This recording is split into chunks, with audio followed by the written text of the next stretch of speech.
السلام علیکم ورحمت الله وبرکاتو. هیله لرم چې روغ او جوړ به یاست. ګرانو زده کوونکو، د لیک او لوست اسانه زده کړې په نوم کورس کې مو نن درته د ت توري کې د تبۍ موضوع راوړې ده. هیله لرم چې یاده موضوع به مو خوښه شي. ت تبۍ تبۍ دا تبۍ ده.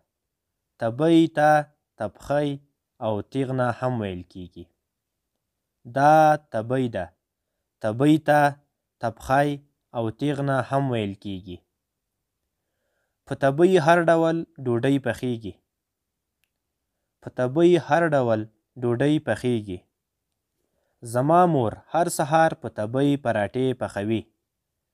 زما مور هر سهار په تبۍ پراټې پخوي. تبۍ او تنور په لرګیو تودیږي. تبۍ او تنور په لرګیو تودیږي. زموږ د کور په نغري کې دوه تبۍ شته دي. زموږ د کور په نغري کې دوه تبۍ شته دي. د تبۍ او د ښوونځي د تختې رنګ تور وي. د تبۍ او د ښوونځي د تختې رنګ تور وي. هغه لغاتونه چې په دې متن کې سخت دي اوس به یې درته وژباړو. لغات معنا: هر ډول، بیلابیل، رنګارنګ. هر ډول، بیلابیل، رنګارنګ.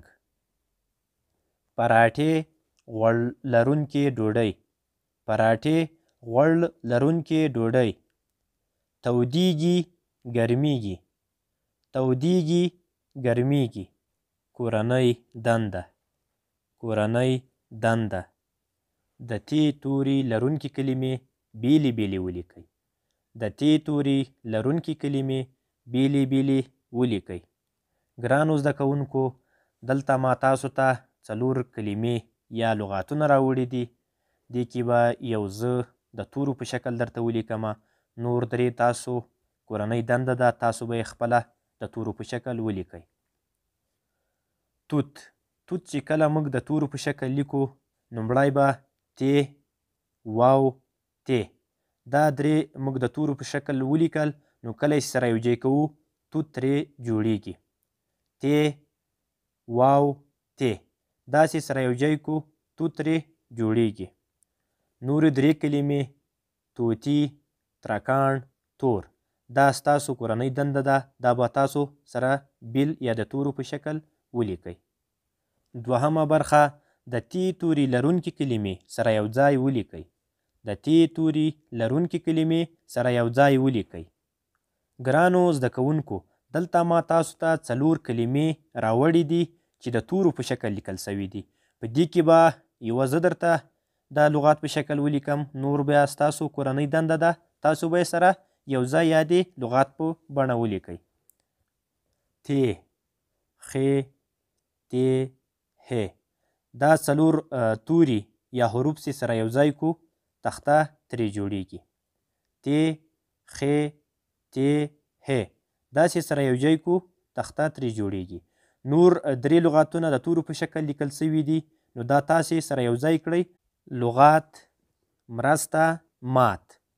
دا ترې جوړیږي، نو دغه توري به تاسې سره یو ځای کړئ، نو دغه 3 کلمې به تاسو ته جوړې کړي. نو دا و د ت توري کې د تبۍ موضوع چې ما تاسو ته راوړې وه. لومړی مو متن درته تشریح کړ. د هغه وروسته هغه لغاتونه چې په متن کې سخت و هغه مو درته وژباړل، او همدارنګه تاسو ته مو د کلمو یو ځای کېدل او بیرته د کلمو د تورو په شکل لیکل در زده کړل. او ګرانو زده کوونکو، تاسو ته مو کورنۍ دنده هم درکړله. هیله لرم چې یاده موضوع په کورونو کې ځان سره تر 10 ځلو پورې تکرار کړئ، تر څو وکولی شئ په اسانۍ سره یاده موضوع زده کړئ.